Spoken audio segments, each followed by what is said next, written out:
que vamos, vamos que vamos! Eita, que intervalo grande, galerinha, galerinha! Vamos para as cabeças, vamos para as cabeças! Mais uma disciplina começando para vocês, meus queridos técnicos. Técnicos em secretariado, tô gostando de ver, hein? Vamos para cima, segundou. Olha a disciplina agora. Disciplina mudou. Foco em quê? Em técnicas, em práticas do secretariado. E qual é o foco?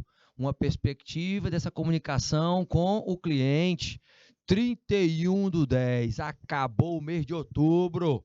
Acabou o mês de outubro. Vou cantar aquela música. Acabou,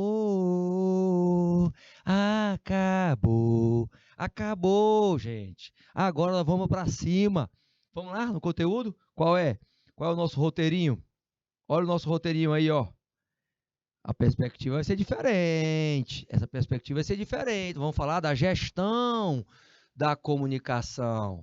Os instrumentos de influência e de instrumentação dessa comunicação. A necessidade de você estar primeiro focado no que? No cliente, mas tentar também reciclar. Tem umas nomenclaturas diferenciadas aí.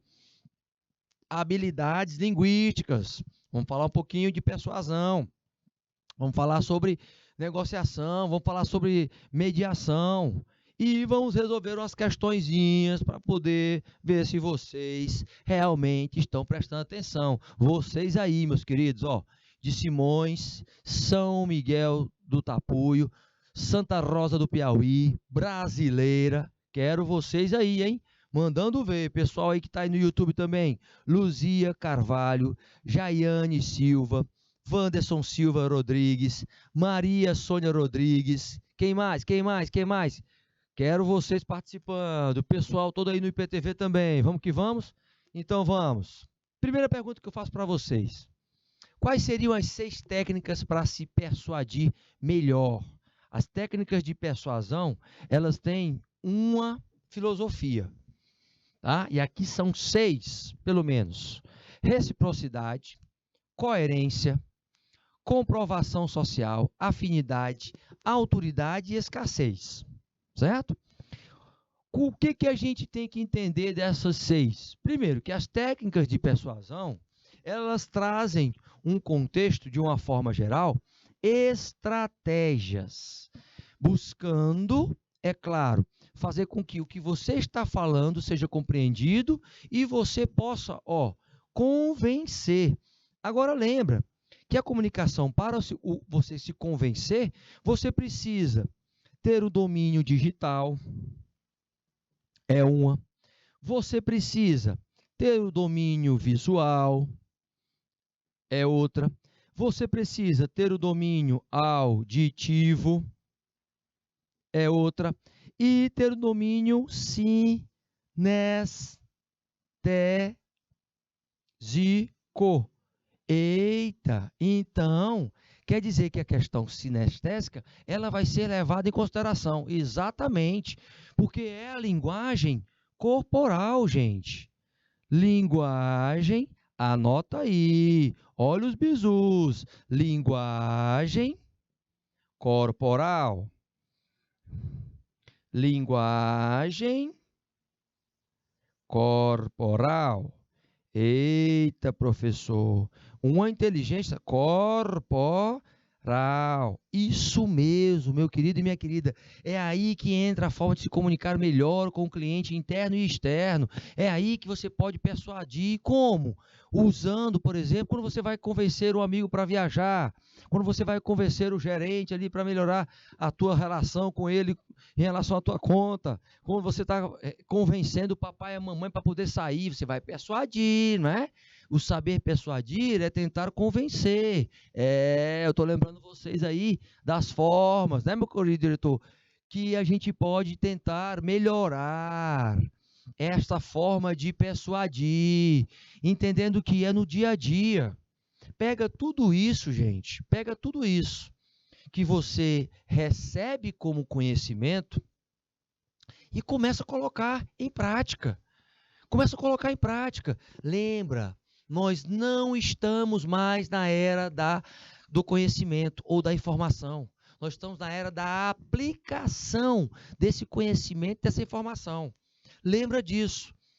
É só na aplicação, eu sei muito pouco sobre isso. Não interessa. Por exemplo, você quando consegue convencer alguém, que tipo de argumentos você utilizou? A primeira coisa que você utilizou foi conteúdo, foi a comunicação. Primeira coisinha, certo? A comunicação com o quê? Com o vocabulário que você tem. E aí, como é que eu faço para ter mais vocabulário? Eu tenho que ler mais, gente. Quanto mais eu leio, mais eu tenho conteúdo para persuadir. Mais eu tenho formas para poder demonstrar, por exemplo, o quanto eu tenho ali de alternativas. Compreende aí? Essa situação, eu quero que você, fica captando ali, capta a vossa mensagem, coloca ali no inconsciente. Tem um sentimento de quê? De gravar no teu registro automático de memória. Você só vai melhorar a tua capacidade de comunicação se você ler. E aí coloca uma meta para ti, por exemplo. Olha só, é super possível você ler um livro por mês, ou não é? Super possível. Você pega um livro ali de 150 páginas, 200 páginas, divide ele por dia. Você não escova os dentes todo dia? Pois é. Por que você não gasta meia horinha, uma hora que seja, para ler 10 páginas, 20 páginas? Por que você não faz isso? Entendeu? Então, a tua consciência começa por aí. Começa nessa percepção. Tá certo? Você pode, por exemplo, colocar... coloca 12 livros por ano. Eita, professor. 12 livros por ano? Não quer melhorar a tua comunicação? Quanto mais você lê, mais você vai persuadir as pessoas com o vocabulário que você tem. E aí você pode mudar. Usa uma técnica. Sabe qual é a técnica que eu uso? Eu leio 5 livros ao mesmo tempo. Eita, professor, mas assim... Primeiro, porque eu tenho um problema de cair na monotonia. Entendeu? Quer dizer o quê? Eu começo a ler, eu começo a achar aquele livro chato. Aí o que eu faço? Eu paro ele e começo o outro, e o outro eu vou andando, aí eu começo a achar chato, aí eu volto para aquele outro que eu já tenho um pouquinho mais de interesse, aí eu volto para outro, aí vou começar o outro, e assim simultaneamente. Agora, tem que ser disciplinado, né? Tem que dar um prazo. Por exemplo, eu estou lendo 5 livros ao mesmo tempo, mas eu tenho 5 meses para terminar, certo? Então, em um mês, eu tenho que terminar um. Aí eu vou diminuindo, tenho 4, aí eu tenho 3, aí eu tenho 2, aí eu tenho 1, aí eu fechei os meus 5 meses. Não é? Agora, isso simultaneamente, porque faz parte do meu ofício também, certo? Se você tem isso como fazer parte do seu ofício, pode ter certeza, gente, você vai conseguir melhorar a tua forma de se comunicar. A desenvoltura principalmente, porque você vai ter mais vocabulário para conversar com as pessoas. Isso te dá um lastro de conteúdo maior. Você passa, por exemplo, em um ano, olha o quanto você pode adquirir intelectualmente em termos de palavras novas. É comprovado. Se você lê mais, você amplia essa tua capacidade. Agora, tu imagina você conseguir ler 12 livros ao ano. É preciso disciplina, né? Disciplina de atleta. Atleta de leitura. Olha aí. Eu quero melhorar a comunicação, só tem um jeito. É leitura, meu querido e minha querida. Preste atenção nisso, ok? Olha a dica que eu estou dando aí. Anota esse negócio aí. Vamos que vamos? Vamos para cima, vamos para os slides. Então, para persuadir melhor, tem mais 5 dicasinhas do meu querido Adam. O que ele coloca aí? O que ele coloca aí? Primeiro, mostre que defende o que realmente precisa ser feito em qualquer diálogo. Mostre transparência nisso. Tome uma perspectiva de entender os outros e expandir teu discurso. Demonstre ter flexibilidade e dar opções para resolver a situação com o interlocutor com quem você está se comunicando. Ganhe aliados, peça para que as pessoas coloquem as suas propostas e veja o que elas têm em comum. E aí demonstre o conhecimento de fazer com que você com o conteúdo que você tem, você mostra credibilidade. Olha só o que é que se encaixa no que a gente fala, meu querido e minha querida. Olha só aí essa perspectiva.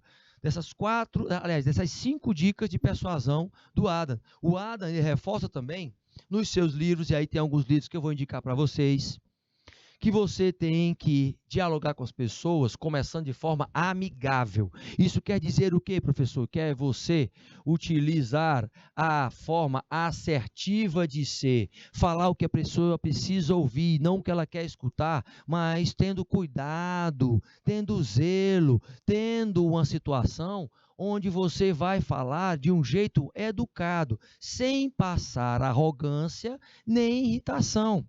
Muito menos o equilíbrio emocional que você tem que ter de não passar nervosismo. Isso é através de quê? Do treinamento. Só tentando fazer isso com as pessoas é que você pode melhorar sua performance de persuasão. Gente, as técnicas de persuasão estão exatamente para aprimorar a forma que você vai se comunicar. É técnica que você tem que anotar aí. Amigável, não agressividade, mas assertividade. Isso faz com que você possa entender um pouquinho do que este livro fala, tá? Este livrozinho aí que eu estou colocando para vocês, vocês podem procurar na internet. Se não me engano, ele já tem em PDF também. Ele já tem PDF. Como influenciar e não se deixar influenciar. É claro que não se deixar influenciar de forma negativa, né? Porque de forma positiva, nós sempre nos deixamos nos influenciar. As armas da persuasão, Robert, ele traça aí todo o perfil dos profissionais que trabalham com comunicação.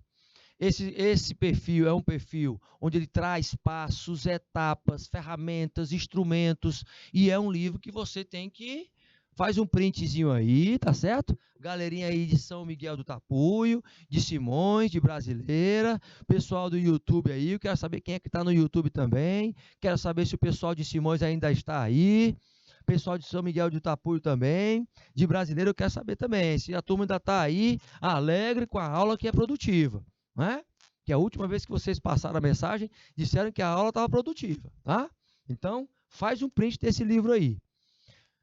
O que ele vem mencionando, de uma certa forma? Primeiro, o despertar da afeição é muito relacionado à questão da inteligência emocional. Eita, a inteligência emocional trazendo laços que possam liberar, primeiro, confiança, simpatia e admiração. Como é que você quer receber a confiança se você não libera essa confiança? Manter o relacionamento saudável com as pessoas e duradouras, você tem que mostrar que traz benefício por meio das suas relações. É por isso que é preciso exercer uma competência comportamental e técnica simultaneamente, porque o comportamento ele afeta a comunicação, as ligações, meus queridos, a empatia, respeitando e fazendo com que você escute mais as pessoas. Eita, professor, não tinha pensado nisso. Pois é, quanto mais você escuta, e isso está lá na frente sendo reforçado, mais você desperta a afeição pelaquela pessoa. E você quer passar com que ela tenha atenção. E essa atenção mostra a sua educação também, assim como se encaixa nas armas de persuasão. Você mostra dessa forma que você tem reciprocidade. O quê? Que é provado nos estudos que quando as pessoas se sentem pressionadas a devolver um valor, uma gentileza, elas vão se sentir na forma de estar ali realmente conectada com aquela pessoa que ajudou a elas. Então, se eu ajudo primeiro uma pessoa, consequentemente eu comunico isso para ela e ela vai se sentir na obrigação de retribuir isso de volta. É claro, a maioria das pessoas, porque tem gente que não sente isso, não é? Acha que a pessoa tem que estar ali à disposição dela para que der e vier. Outro fator que é interessante, que tem que ser exalado, demonstrado na comunicação, é o compromisso. A coerência em relação a você estabelecer uma situação que foi combinada e você cumprir. Isso mostra também respaldo a tua prova social dentro desse contexto do grupo. A prova social em meio ao quê? A um depoimento, a um encantamento de alguém com relação à tua atitude. Isso reforça muito, principalmente no fator comunicar. Porque gente, que os testemunhos... Olha bem para mim, pedir para o meu querido diretor compartilhar a tela. Porque que os testemunhos, eles são tão importantes. Por exemplo, num produto. Quando alguém, numa propaganda, mostra que esse produto, ele serviu assim, assado para mim. E se for alguém de referência à sociedade, ele está comunicando e ele está, presta atenção, persuadindo subliminarmente com a imagem dele. São chamados testemunhos, certo? Ele está persuadindo. Aí é que entra um contexto extremamente importante. Qual é o contexto? A referência. O persuadir por meio também da referência. Então, você pode mencionar alguém que é referência para aquilo despertar um gatilho mental. Nós vamos já falar sobre o gatilho mental, certo? Retornando para a afeição. A afeição, mais do que comprovada, que o emocional funciona muito bem com pessoas que são emocionalmente envolvidas nas questões. Então, se elas são envolvidas nas questões, eu posso usar palavras emocionais que criem desejo, que falem de amor, que falem de compreensão, que falem de parcimônia, de paciência. São palavras que criam afeição. Todavia, eu tenho que identificar a necessidade da outra pessoa que está conversando comigo, que está se comunicando. Se eu for partir para uma venda, por exemplo, e você, como técnico em secretariado, saiba que você vai estar vendendo também. E a venda, você precisa sanar uma dor do cliente. Essa dor, ela tem que ser levantada com perguntas. Quem, como, onde, por quê, quando? Aí eu me lembro que no plano de ação 5W, 2Hs, eu tenho perguntas abertas. Lembra aí que o W e o H são nomenclaturas de perguntas em inglês. When, what, how many, how much. É aí que você começa a entender que as perguntas abertas servem para identificar as necessidades. E se você não conseguir, você cria a necessidade, você cria os desejos. Criam com fatos verdadeiros. Não vá criar com fatos e argumentos falsos, porque isso aí vai cair por terra. Lembrando que esta criação é para que você tenha necessidade de ganhar uma negociação, fazer com que a negociação tenha uma produtividade e resultados positivos. Quando você for persuadir, por exemplo, o consumidor, você automaticamente tem que entender quais são as principais táticas que você tem para gerar fatores lógicos e emocionais. Os lógicos atendem aos clientes racionais, os emocionais, é claro, que aqueles mais afetivos. E a dinâmica da sua persuasão, o processo que você vai fazer com que ele atinja o teu público-alvo.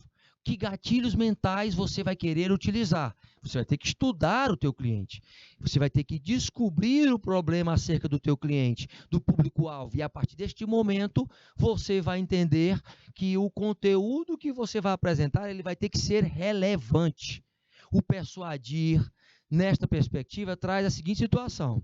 Você tem que emitir, quando estiver se comunicando, a autoridade através das suas palavras, não passando arrogância nem prepotência, de que você tem conhecimento e que você tem excelentes estratégias e táticas para proporcionar uma resolutividade para aquela pessoa que você está se comunicando com ela.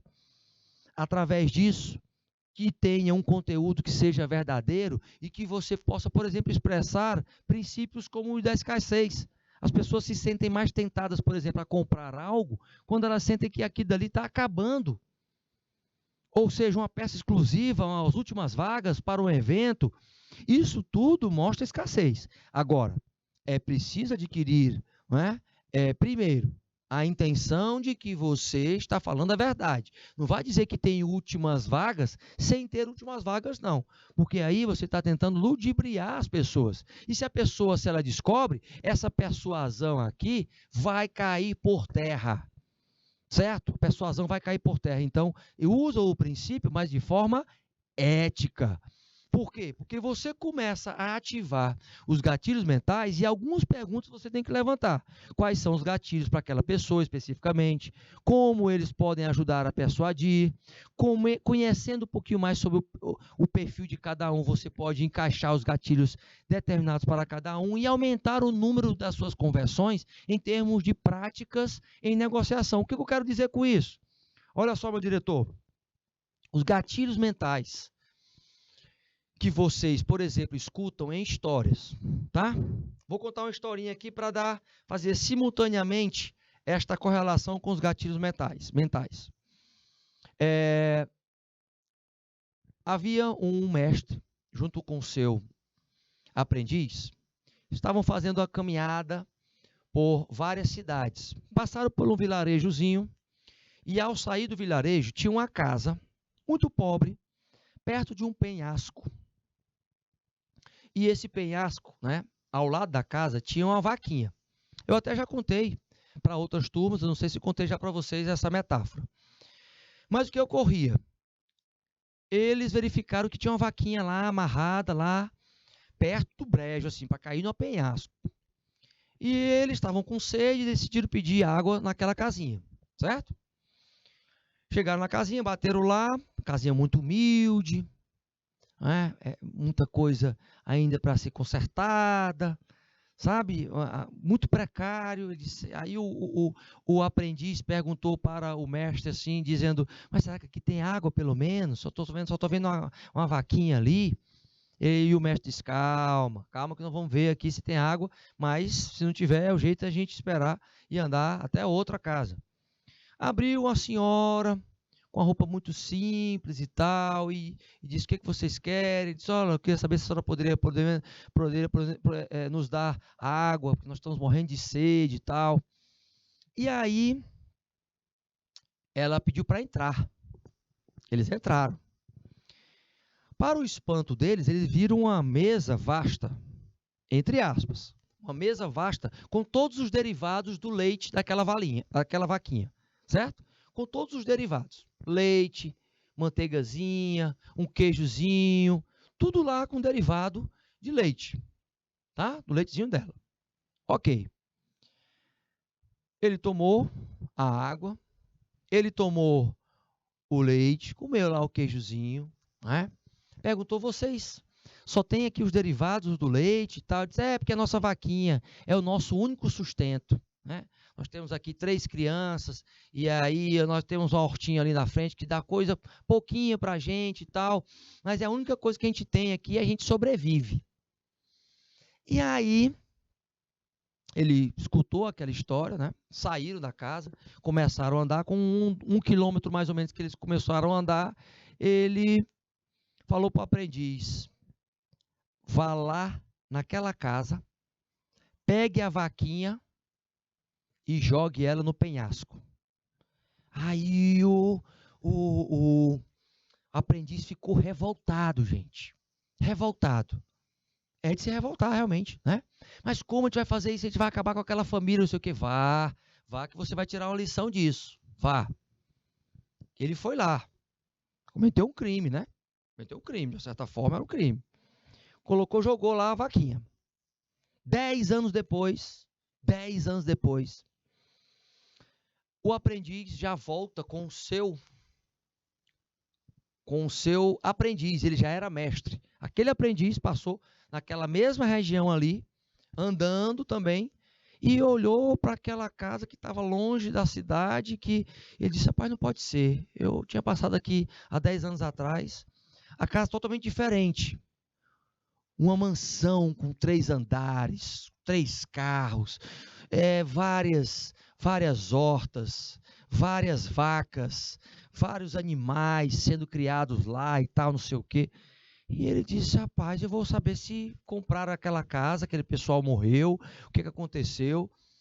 Aí ele foi lá na casa junto com o aprendiz, porque ele queria ter mostrado o exemplo da mesma família, né? Que estava lá 10 anos atrás.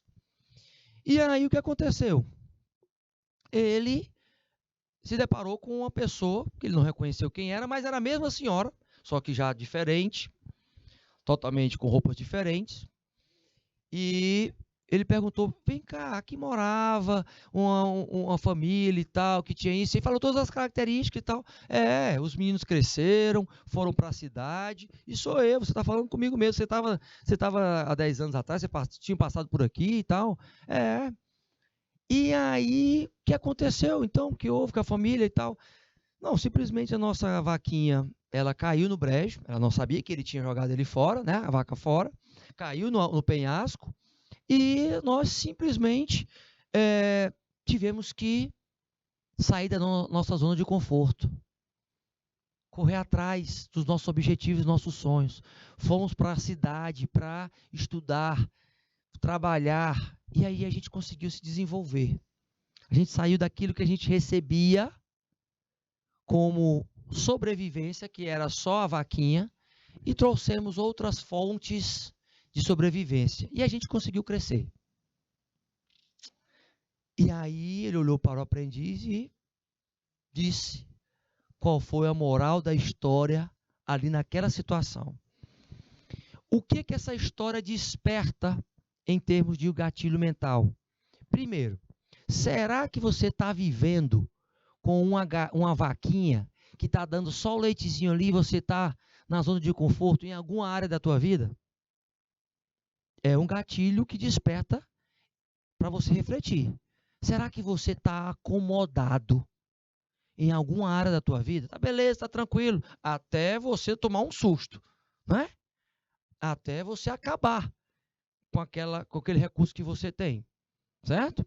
Então, a acomodação, ela é despertada por meio de um gatilho mental dentro dessa história, que é a vaquinha. A vaquinha como o único recurso para você utilizar como forma de sobrevivência. E o que isso desperta nas pessoas? Desperta que é o seguinte: eu tenho que prestar atenção na minha zona de conforto. Então, qual é o gatilho que é disparado? Que tenho que buscar uma zona de desconforto para crescer e às vezes sair da situação estática, de inércia que eu estou em alguma área, né? Não estou estudando muito bem, não estou lendo muito, estou parado. Opa! Então isso vai mostrar o seguinte: uma hora a vaquinha vai para o brejo e aí você, vai ter que correr atrás. Não foi pelo amor, vai pela dor, certo? Então entenda, os gatilhos mentais, eles fazem isso, eles te provocam. Do mesmo jeito que, por exemplo, você vai escutar uma música. Você escuta uma música da Xuxa, não é? Escuta a música da Xuxa aí, né? Hoje vai ter uma festa, né, meu diretor? Aí você se lembra de quê? De festa de aniversário que você ia, não é? Tem aquela, parabéns, parabéns. Hoje é o seu dia, que dia mais feliz. É claro que a minha voz, né, gente, parece a voz do Wesley Safadão, né? Vocês sabem muito bem que eu é que empresto a voz para ele, né? Só que não. Resultado, o que eu estou colocando para vocês, meus queridos, é que as músicas são âncoras em gatilhos mentais. Olha que maravilha. Que elas podem tanto te levar para cima quanto te levar para baixo. Para que melhor exemplo, meus queridos, do estilo de música de sofrência? Traz um gatilho mental para vocês aí. Traz um gatilho mental, né? Mas que leva você para quê? Para sofrer. Então, quanto mais você escuta música de sofrência, mais você sofre. Porque lá tem falando sobre o quê? Só coisa ruim, gente. Pelo amor de Deus. Entendeu? Não tenho nada contra as músicas de sofrência, não é? Mas presta atenção na letra que você canta. Se não é uma letra de sofrimento, hein? Presta atenção, porque isso aqui desperta gatilhos mentais aqui. Quanto mais eu repito coisas, palavras que são de sofrimento, mais eu vou colocando no meu registro automático de memória. É a mesma coisa, por exemplo, quando você vai assistir um filme de terror. Eita, professor, hoje o senhor tá que tá. Pois é. Gosta de assistir filme de terror? Sexta-feira 13, né? Olha aí, nós estamos aí dia 31. Só o que teve nesse final de semana aí, pelos streams da vida, né? Pelas plataformas, foi o Halloween. Ok, o Halloween é muito bom, mas ele traz o medo. e ele desperta os gatilhos mentais que trazem o que? A aflição. Consequentemente, você pode disparar alguns gatilhos. Tem gente que, por exemplo, tem medo dos palhaços, né? Fica em pânico, dispara um gatilho mental negativo que a pessoa tem fobia, tem pânico.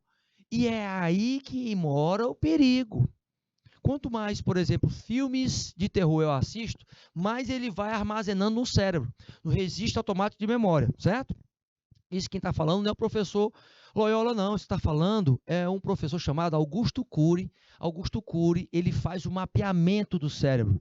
Ele foi um dos principais autores e é o autor mais lido no Brasil, nessa área, o autor mais lido no Brasil. Em mais de 100 países ele tem os livros dele traduzidos, e ele fala do registro automático de memória, que quando você assiste um filme, o cérebro ele não sabe se aquela cena é verdadeira ou é falsa.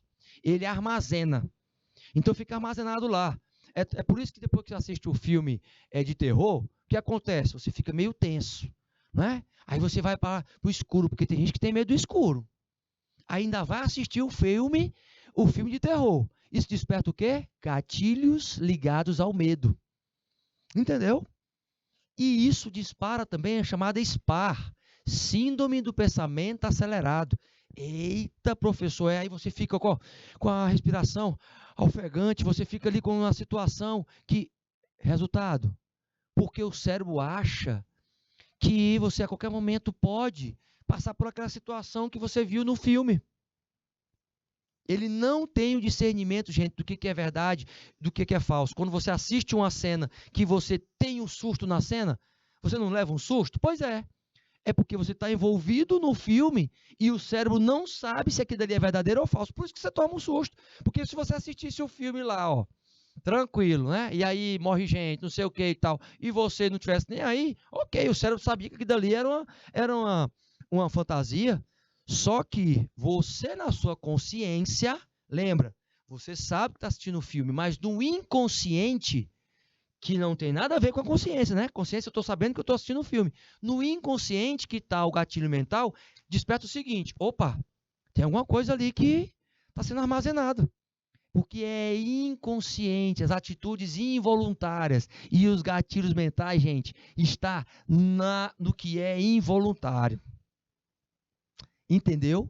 As mensagens subliminares, as imagens subliminares. Olha só aí. Percebe aí o quanto é importante e o quanto é importante você entender que essa comunicação ela exige também que você seja uma pessoa que tenha uma percepção melhor. Porque, por exemplo, o marketing usa muito isso, né? As vendas usam muito isso. E você vai estar numa empresa que ela vai precisar se vender. Resultado, você vai ter que usar algumas técnicas assim. E entender que você vai influenciar pessoas assim, que você vai ser influenciado dessa forma também. Preste atenção, hein, galerinha? Olha só essas dicas, para não ser manipulado, tá certo?